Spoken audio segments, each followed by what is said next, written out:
Super Mais de volta e agora chegou a vez do nosso quadro Saúde da Mulher.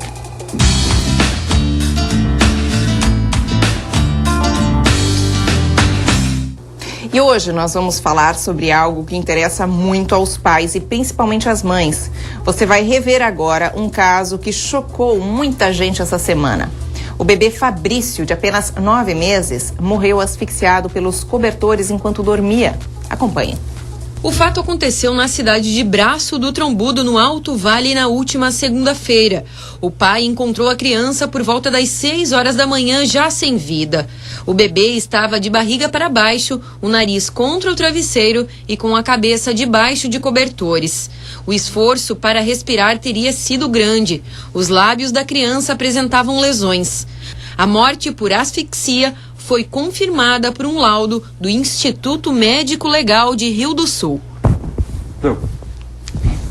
Para nos explicar mais sobre esse assunto e maneiras de prevenir essa fatalidade e outras também, eu recebo aqui o Dr. Belarmino José da Silva. Doutor, bem-vindo. Obrigada pela presença, participação. Doutor, esse caso, todo mundo, os pais principalmente, lógico, devem estar arrasados, porque acaba ficando aquele negócio meio... sentimento de culpa. Né? Exato, exatamente. E, na verdade, a gente pode ver que às vezes os pais, na tentativa de proteger os recém-nascidos, eu vejo muito isso em relação à roupa de verão. A temperatura que o recém-nascido sente é a mesma que nossa. Mas as mães acham que não, que o bebê está com frio. Então, é muito frequente no verão ver recém-nascido com brotoeja, com monilíase. Por quê? Porque elas hiperagasalham. E nesse caso, penso eu, talvez o bebê devia não estar de dorso, ele devia estar com o abdômen para o colchão e provavelmente foi colocado algumas cobertas a mais, aonde levou a asfixia. E a asfixia ela é muito comum durante o trabalho de parto. Então, aí é onde a gente chega, que é a asfixia perinatal. Antes da gente ainda chegar nesse ponto, doutor, ainda falando, lógico, não desse caso, mas continuando sobre asfixia com os cuidados que os pais têm que ter. O que você citou aqui, doutor, foi muito pertinente. Até recentemente a gente fez uma entrevista com o doutor Mário Celso, o pediatra, e ele falou exatamente sobre isso, sobre que os pais acabam agasalhando demais os pequenos e que não deve ser assim. Alguns cuidados que meus colegas pediatras estivessem aqui, eles iriam salientar, seria o seguinte: sempre deixar o bebê numa posição com a cabeça mais elevada para não ter o risco de haver poder aspirar. Então, acabou de mamar, coloca o bebê para rotar, dá um tapinha nas costas. Pequenos cuidados fazem a diferença numa situação dessa. O bebê necessariamente tem que arrotar depois do Não necessariamente, mas assim, tem que se garantir que desceu. Porque às vezes o bebê regurgita, ele põe para fora aquele queijinho. Aí é natural. Só o problema é que quando se regurgita muito e volta ao invés de ir para o esôfago, vai para a traqueia. Aí obstrui os pulmões. E como saber se realmente já O bebê vai ter dificuldade para respirar, ele vai ficar cianótico, ele vai ficar... não vai haver circulação. Ao invés a parte rosada do bebê vai ficar completamente mudando de cor, roxinha, exatamente. Então, são cuidados assim que tem que se ter mínimos. Sabe o que acontece também, doutora? Algumas mães, quando o bebê começa com a mamadeira, elas deixam o bebê tomando a sua mamadeira e saem tranquilas, até, lógico, totalmente sem achar que pode vir a acontecer alguma coisa. Pode vir a acontecer sim, a gente tem casos aqui, que a gente não vou nem citar os casos, mas de pessoas conhecidas, nossa, inclusive aqui da redação, que depois deu até problemas seríssimos, gravíssimos com uma pessoa. É interessante porque a criança, ela sempre gosta de brincar, às vezes, com aquilo que não é bom para ela. Então, às vezes engolem moedas, vai para a traqueia.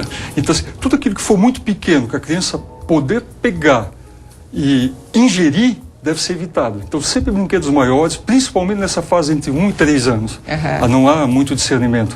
E a criança, por curiosidade, às vezes absorve determinado objeto e esse objeto vem a ocasionar uma asfixia também. Tá. Vamos então para o nosso assunto, que é a asfixia perinatal. O que vem a ser a asfixia perinatal, doutor? Bom, asfixia o termo, é a falta de oxigênio. Ela pode ocorrer antes, durante o trabalho de parto, no trabalho de parto e após o trabalho de parto. No pré-natal, a principal causa que pode ocasionar são rubéola e toxoplasmose. no caso da asfixia cerebral, ela leva um quadro chamado paralisia cerebral. A paralisia cerebral, ela é uma perda da motricidade, pode haver uma perda da fala, ou seja, a parte do cérebro que foi acometida vai acabar sendo prejudicada. Então, a criança, ela não tem um retardo mental.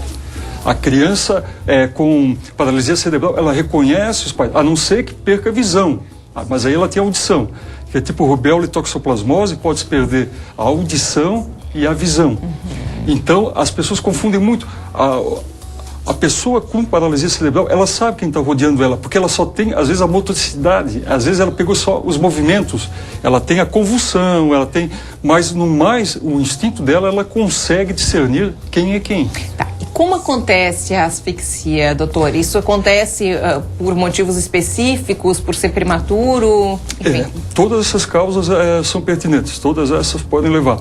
Mas na gestação, como eu coloquei agora, as infecções podem levar a alterações cerebrais, né, toxoplasmose e a... Aí não necessariamente a asfixia, né, não, doutor? Não, aí a paralisia cerebral. E durante o que mais ocorre é durante o parto. Mas veja, é porque tem uma confusão muito grande. O parto normal hoje, ele é humanizado. A maior parte das mulheres pode ter as contrações, é feito uma anestesia, é acompanhado. Não é como antigamente, que não havia uma base toda. O trabalho de parto humanizado, ele evita já que se tenha uma asfixia no parto. Quando é que acontece? Quando a mulher está em trabalho de parto e fica muito tempo, o bebê encaixa e a parte da oxigenação dele fica comprometida. Outra situação, descolamento placenta, sangramento súbito, a mulher está no 9º mês, está em casa, houve um sangramento súbito, esse sangramento ele vai ocasionar uma asfixia no bebê. Então ela tem que ir rápido e é feito para o hospital e se faz uma cesárea.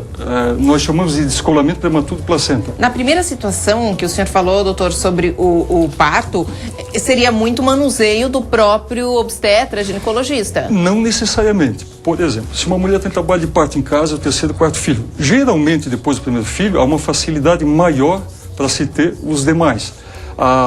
O bebê ficando muito tempo no canal do parto, pode ocorrer asfixia, porque a cabeça pode comprimir o cordão umbilical e ter batimento cardíaco mais lento, e essa criança às vezes pode até nascer já em óbito, que a gente chama de natimorto. Então é interessante, na dúvida, suspeita que está em trabalho de parto, vá ao hospital, existem enfermeiras obstétricas, os próprios colegas, auscultar do bebê, a gente tem como avaliar isso, sim, né? Sim. Não fazer pouco caso. Assim, a gente, como eu sempre falo aqui, esse nosso quadro é ao vivo, nosso programa sempre é ao vivo, então se você aí de casa tiver alguma dúvida a respeito desse assunto, pode ligar para cá, tá? O telefone aqui da RIC TV Record é o 3381-3200, 3381-3200. Doutor, o parto normal, com parto normal, é mais fácil acontecer asfixia do que uma cesárea? Veja, o parto normal, ele é normal, vai dar tudo certo. Quando o parto é forçado ou ele é negligenciado pela própria mulher, aí vai poder comprometer. Que é onde a gente citou que ela está em trabalho de parto, mas fica ali está ainda encaixado e ele não está mais dentro do útero e ele sofre a ausência de oxigênio. Então, às vezes, vai até a óbito, ou então aquele que a gente citou, o descolamento prematuro de placenta. Mas existe também situações, a gente chama de trauma obstétrico. A criança, ao nascer, devido a manobras, às vezes já chegou em trabalho de parto, não dá mais fazer uma cesariana. Então você tem que manusear corretamente para retirar essa criança. E às vezes a proporção da pelve não é de acordo com o tamanho do bebê. Mas já está encaixado, está evoluindo e nesses casos, geralmente, antigamente se usava o fórceps, hoje não se usa mais. Mas de qualquer forma, a criança que nasce assim nessa desproporção feto-pélvica, a gente chama. Quando o bebê é maior, tem um diâmetro, a circunferência da cabeça maior do que a abertura da bacia, poderá ocorrer um sofrimento fetal. Aí pode vir a asfixia também. Pode dar asfixia. Geralmente dá. E durante o parto, e é interessante porque a criança ao nascer, ela é como todas as demais. Pois é. É só com o tempo que a mãe, ou o pai, a família vai começar a perceber se a criança ouve, se ela vê, e começa a ter percepção em torno de 1 ano, a criança eventualmente não vai caminhar, pode ter convulsões. ela vai poder ter espasmo. Geralmente as extremidades, pé e mãos, ficam retraídos. Tudo pela falta de oxigênio que tudo acaba que lesa a parte, compromete a parte da cognição, essa parte motora, onde o fisioterapeuta é muito importante, o estímulo dos pais, e saber que o paciente que passou por um processo de asfixia, porque é uma situação, na verdade, asfixia, feito febre, não é uma doença. A paralisia cerebral que a asfixia gera que é um problema. E esses filhos, eles têm noção, a não ser que comprometa muito, mas geralmente compromete mais as regiões laterais do cérebro. Então, a parte central, que é do pensamento, do reconhecimento, geralmente não é cometida. Nossa. Doutor, mas se acaso foi visto que aconteceu uma asfixia e logo colocar, por exemplo, numa incubadora com oxigênio, melhora? Melhora. Assim, principalmente prematuro ocorre isso. Prematuro já é o nome diz tudo. E nunca é prematuro de outras vísceras. É sempre o pulmão o último a ficar maduro. Então o que ocorre? Uma criança com 7 meses, 8 meses, vindo a nascer nesse período, ela vai precisar de um suporte de oxigênio. Então a gente coloca numa escala de 0 a 100% oxigênio. A criança, isso gera uma dualidade, porque ao mesmo tempo que a gente está ajudando, pode estar prejudicando a criança. Em que aspecto? Se ela ficar muito tempo no respirador, o pulmão dela perde a elasticidade para poder sozinho manter. Ele fica esperando o oxigênio vir até ele. Né? Então, assim, o ideal é um dia 100%, outro dia 90% e reduzindo. Né? E o prematuro, ele tem uma facilidade muito grande, porque ele é mais frágil também. E mesmo em cesariana, dependendo do grau da prematuridade do mês, poderá ocorrer também uma asfixia. Temos ligação. Alô, quem fala? O meu nome é Silone. Oi, Silone, você fala de onde? Aqui de Gaspar. Gaspar, coisa boa, seja bem-vinda. E sua dúvida é qual, Silone? Obrigada. Assim, a minha dúvida é assim, ó. O meu menino, ele nasceu... Faltou oxigênio na hora do parto, né? Só que eu fui descobrir depois de 1 ano. Que o médico pediu a ressonância para saber onde que afetou. Só que assim, a nota dele nessa nota no nascer foi 8,9. Só que assim, para mim seria bom essa nota, né? Ótimo. Obrigado, Simone. Boa tarde, Gaspar. Silone, ok. Desculpa. Muito bem colocado. O bebê, ao nascer, ele tem uma nota, que é o Apgar. A nota que a Silone se referiu é essa. E no primeiro minuto, dificilmente uma criança, ela vai ter que estar com um tônus bacana, ela vai ter que estar respirando, vai ter que estar corada. E geralmente, quando a criança nasce, até pelo próprio trabalho de parto estressante para a mãe e para o feto. Então ela nasce com uma nota 7, 8. Eles dão essas notas comumente, né? Exatamente. E é uma escala, isso é internacional. E é de 1 a 5. O 5 é 10 e 1 é crítico. E no primeiro minuto, pode vir até nota 1 e no 5º minuto dá 9, 10. Entende? Então, o que a Silone não está entendendo, eu consigo entender a preocupação dela. Sim. As notas não são compatíveis com o quadro, mas é que o bebê nasceu bem e afetou provavelmente motricidade, a fala. É onde a gente citou antes, que não dá para ver logo na hora. E exatamente a idade que ela falou é a idade que fecha. Foi que a partir de 1 ano, a mãe vai começar a ver que aquela criança não responde aos estímulos como as demais. Tá certo, gente. Mais uma vez eu falo, se você tiver qualquer dúvida, pode ligar para cá. O telefone é o 3381-3200. Agora vamos para um breve intervalinho, doutor. Logo na sequência, então, a gente retorna aqui com o nosso quadro Saúde da Mulher. Até já.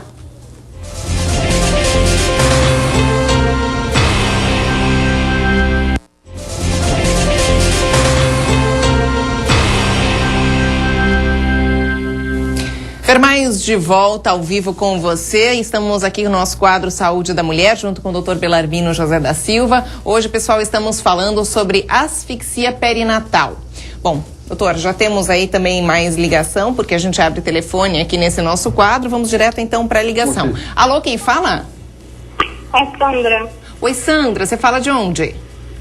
Da Papavazinha. Aqui de Blumenau, perfeito. Sua dúvida é qual, Sandra? É que assim, a minha filha teve nota 5 quando nasceu. Aí, com 4 meses ela não firmava o pescoço ainda, né? Aí eu fiz exames e ela teve paralisia. Só que ela tava com o cordão no pescoço. Sandra, e são 2 notas. A primeira foi 5 e a segunda foi quanto? a segunda foi 9. Ok. Obrigado. Pode concluir, Sandra. E sua dúvida é qual, Sandra? Aí, é que daí ela teve paralisia e atingiu os membros inferiores, né? Braço, mão e pernas. Ela já tá com 4 anos e ainda não caminha, né?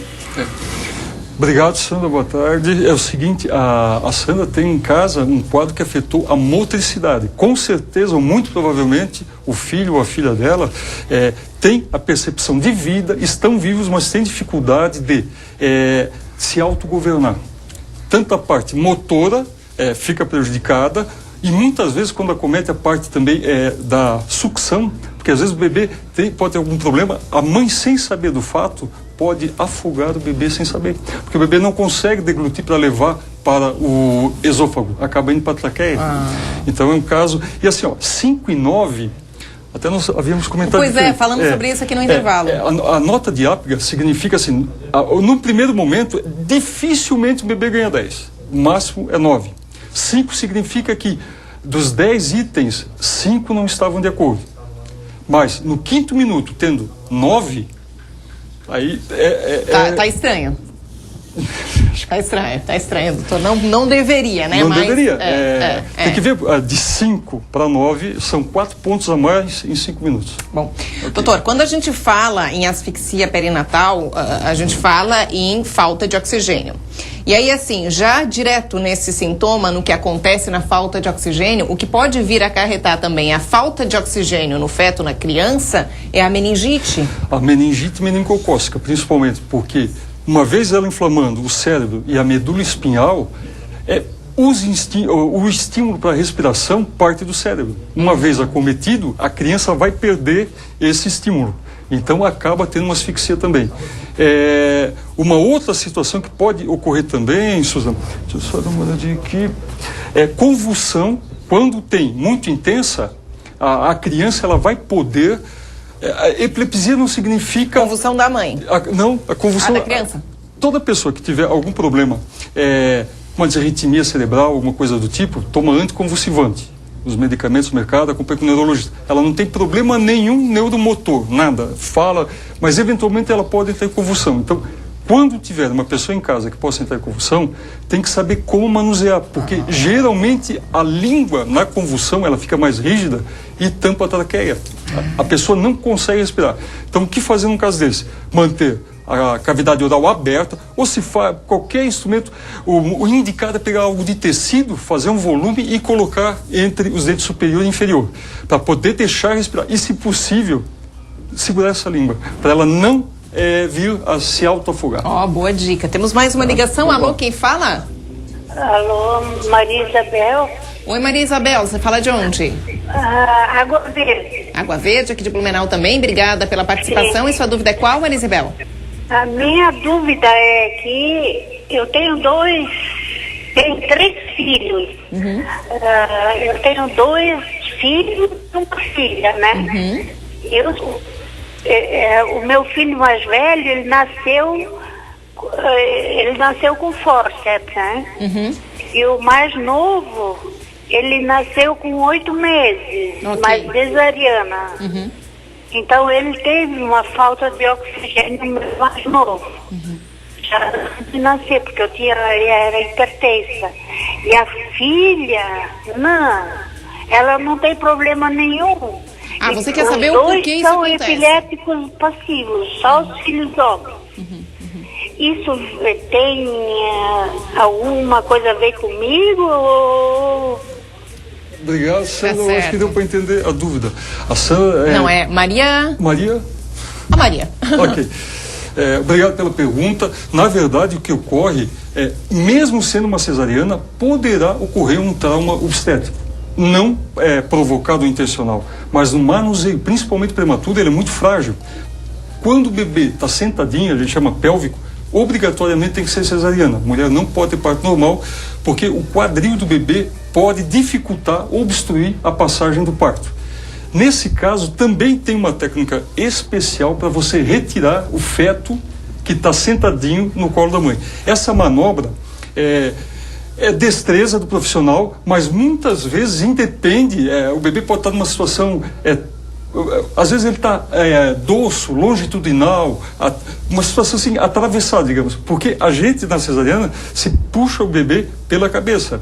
Quando é nádega ou o bebê está numa apresentação dorsal, nem sempre o bebê está na boa forma para se pegar ao nascimento, né? Então, para receber esse bebê, às vezes a gente tem que fazer manobras obstétricas para poder deixar ele nascer confortavelmente. E às vezes o bebê, ele nem está com a cabecinha para baixo e nem com o bumbum, ele está longitudinal. E aí essas manobras podem gerar uma asfixia no bebê. O que eu sinto é que ali a Maria, ela tem um sentimento de culpa, como se ela tivesse... Não, Maria. Não é isso. Na verdade, sempre a mãe nunca vai ter culpa numa asfixia nesse caso. Por quê? No caso da cesariana, seria um erro médico, no caso, né? Ou uma infelicidade, vamos falar assim. E no caso do nascimento, ela falou que foi fórceps. O fórceps também, conforme o manuseio, ele pode machucar a parte craniana. Ele é feito para facilitar, mas dependendo da forma como Por isso você... que hoje não usa mais. Não se usa mais. Então é isso. Maria, você não tem culpa nenhuma, viu? Tá certo, doutor. Olha, super pertinente esse assunto, ainda mais por tudo que aconteceu, que a gente colocou ali na reportagem.